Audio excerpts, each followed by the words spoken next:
APM GK classes YouTube channel पर आपका हार्दिक स्वागत है साथियों।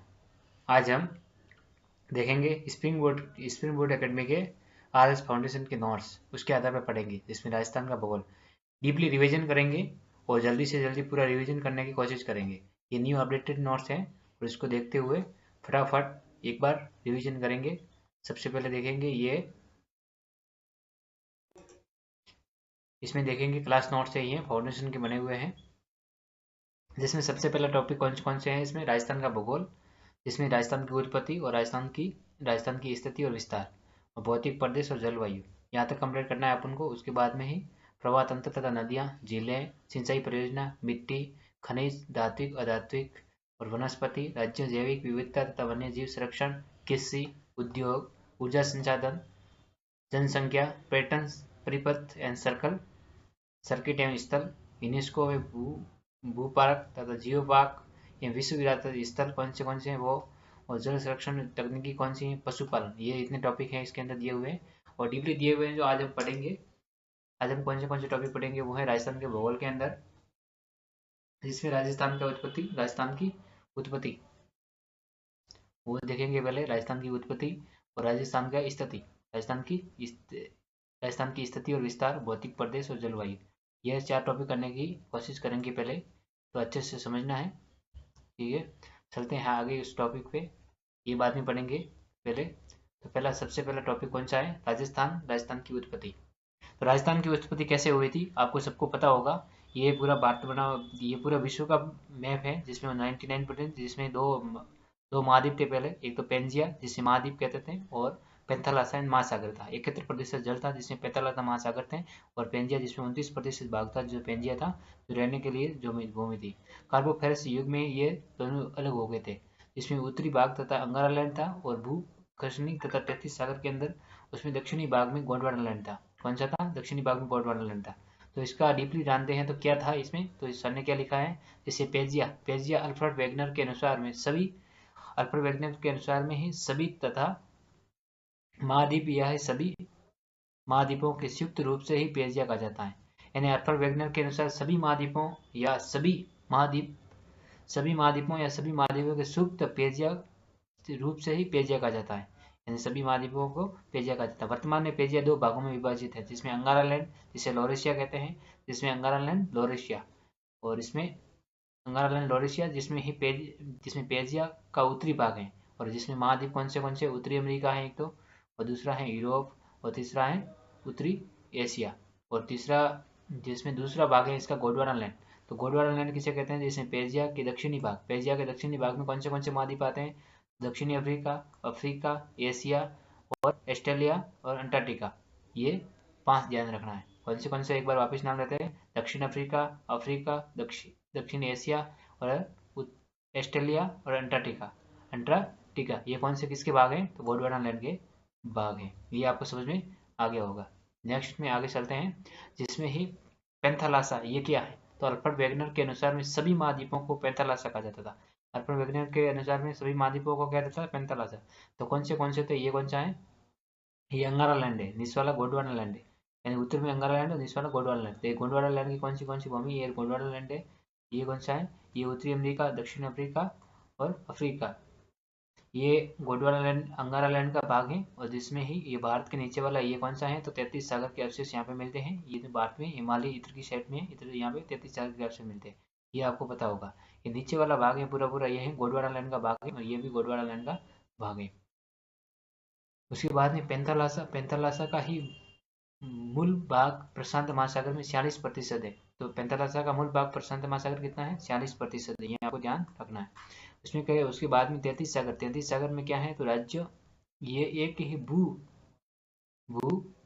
संगति तथा है, जो कि अंगारा लैंड तथा है गोंडवाना लैंड के मध्यम से स्थित है। तत्व में हिमालय तथा पर्वत तथा माला, जिसमें उत्तरी विशाल तथा मैदान तथा ही भारत थार का मृस्थल है, इसमें 33 सागर तथा ही से भी बना है। राजस्थान का निर्माण किस से हुआ है, तो इसमें देखेंगे अभी। इसमें जीएमटी राजस्थान, जी यानी गोंडवाना लैंड, और टी यानी 33 सागर से। GN गोंडवाना लैंड से और TN तैतीस सागर से। GT याद रखना है, जिसमें अरावली प्रायद्वीपीय का भाग है और हाड़ौती का भाग है। तो सबसे पहले याद रखना है कि सबसे पहला कौन सा है, तो अरावली प्रायद्वीपीय और भाग है, दूसरा है हाड़ौती। और 33 सागर में किस किस का है, तो पूर्वी मैदान तथा मरुस्थल, पूर्वी मैदान और मरुस्थल, ये याद रखना है, पूर्वी मरुस्थल और मैदान, ये नवीनतम है, प्राचीनतम है। प्राचीनतम के बारे में बोले तो अरावली पर्वतीय भाग है और हाड़ौती ये उसके सेकंड भाग है इसका। तो भारत में प्रायद्वीपीय पठार का हिस्सा है, तो कौन सा है, अरावली प्रायद्वीपीय भाग और हाड़ौती। और 33 सागर का पूछे, 33 सागर का पूछे तो 33 सागर का कौन सा है, भारत में उत्तरी विशाल मैदान का हिस्सा, भारत में उत्तरी विशाल मैदान का हिस्सा, ये 33 सागर का हिस्सा हो गया। उसके बाद में अभी देखेंगे हम राजस्थान की स्थिति और विस्तार। इसमें स्थिति क्या है, तो मैंने पहले भी वीडियो बनाया था, आपको समझाया था एक बार, उसमें बहुत सारे अच्छे से समझाया हुआ है, इसमें भी देख लेते हैं। अक्षांश एवं देशांतर, अक्षांश और देशांतर, लैंगिट्यूड और लॉन्गिट्यूड, जिसमें विस्तार, क्षेत्रफल, आकृति और सीमाएं। राजस्थान की स्थिति दो है, अक्षांश और देशांतर। अक्षांश और देशांतर, अक्षांश को आपको कैसे याद रखना है, जैसे कि ये अक्षांश लिखा हुआ है तो अक्षांश ऐसे लिखते हैं, ऐसे आता है तो ये सीधी लिटे खींची जाती, सीधी रेखा खींची जाती है, वो अक्षांश में आती है। देशांतर को ध्यान रखना है, द नीचे खींचा जाता है तो ये द देशांतर नीचे की ओर होता है, जिसमें ये सीधी लिटी 0 डिग्री रेखा, यहाँ पे मकर भूमध्य रेखा खींची गई है ये, तो ये की कौन सी है, यह भूमध्य रेखा है, उसके ऊपर होती है। ये उत्तरी गोलार्ध हो गया, नीचे दक्षिणी गोलार्ध हो गया, ये ध्यान रखना, ऊपर वाला उत्तरी गोलार्ध, नीचे वाला दक्षिणी गोलार्ध। ये जो इधर के दो भागों में बांटते हैं, तो ये ग्रीनिश रेखा है जिसमें दो भागों में बांटती हैं, तो इसमें पश्चिमी गोलार्ध हो गया, ये पूर्वी गोलार्ध हो गया, ये आपको समझ में आ गया होगा। ये कौन सा हो गया, पश्चिमी गोलार्ध, ये पूर्वी गोलार्ध, ये ग्रीनिश रेखा है।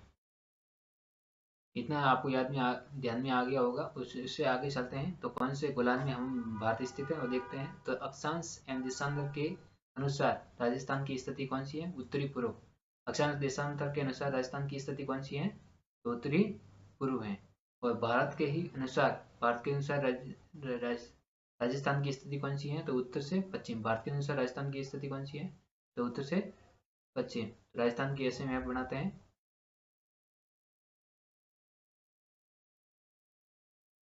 ये मान लीजिए कि ये मैप है, तो राजस्थान कहाँ पे आया हुआ है, यहाँ पे आया हुआ है, यहाँ पे, तो कौन सा हुआ, उत्तर पश्चिम, ये ध्यान रखना है।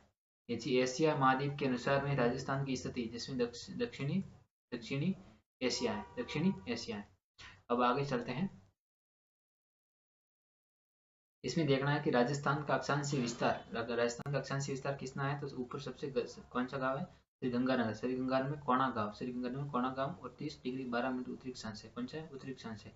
और नीचे की साइड में है डूंगरपुर बांसवाड़ा, कौन सा गाँव है, बोरकुंडा। हमारे बोरवेल होते हैं तो उसे कहते हैं बोरकुंडा। नीचे की साइड में कौन से खींचे जाते हैं, बोरवेल खींचे जाते हैं, तो बोरकुंडा गाँव है, बांसवाड़ा गंज, कहाँ पे, बांसवाड़ा गंज। तो वहाँ का अक्षांशीय विस्तार कौन सा है, 23 डिग्री 3 मिनट उत्तरी अक्षांश। ये उत्तरी अक्षांश क्यों आया, कि ऊपर के उत्तरी अक्षांश और नीचे के उत्तरी, क्योंकि भागते हुए रस्सी का ये समझना है कि जैसे कि हमारा जो उत्तरी गोलार्ध में है ना, हम उत्तरी गोलार्ध में भारत है, तो उत्तरी गोलार्ध में राजस्थान आता है, तो उत्तरी अक्षांश से लिखा जाएगा, नीचे भी उत्तरी अक्षांश और ऊपर भी उत्तरी अक्षांश से आएगा, ये आपको ध्यान रखना है। जिसमें ये कर्क रेखा 23.5 डिग्री कर्क रेखा गुजरती है, जिसमें डूंगरपुर बांसवाड़ा से राजस्थान के 2 जिलों को कर्क करके गुजरती है। और ये 8 उत्तरी अक्षांश पहुंचता कितना राजस्थान में पड़ता है, तो 8 डिग्री 4 मिनट तक होता है, ये आपको समझ में आ गया होगा। आगे चलते हैं, वापस देखते हैं, जैसे अक्षांश 23 डिग्री 3 मिनट उत्तरी अक्षांश से 30 डिग्री 12 मिनट उत्तरी अक्षांश, इसका स्थल बोरकुंडा, कोणागांव, जिला बांसवाड़ा, श्रीगंगानगर, दूरी 826 किलोमीटर उत्तरी से दक्षिण में। तो उत्तर से दक्षिण की लंबाई कितनी है, 826 किलोमीटर। ध्यान रखना है, कुछ क्वेश्चन पूछे लायक है। ये कोणागांव, ये भी ध्यान रखना है। और 826 किलोमीटर उत्तर से दक्षिण की लंबाई है। अक्षांश में राजस्थान का विस्तार कितना हो गया, 7.9 डिग्री। दूरी को बताने के लिए यूज होती है, दूरी को बताने के लिए किसका होता है, अक्षांश का यूज किया जाता है दूरी को बताने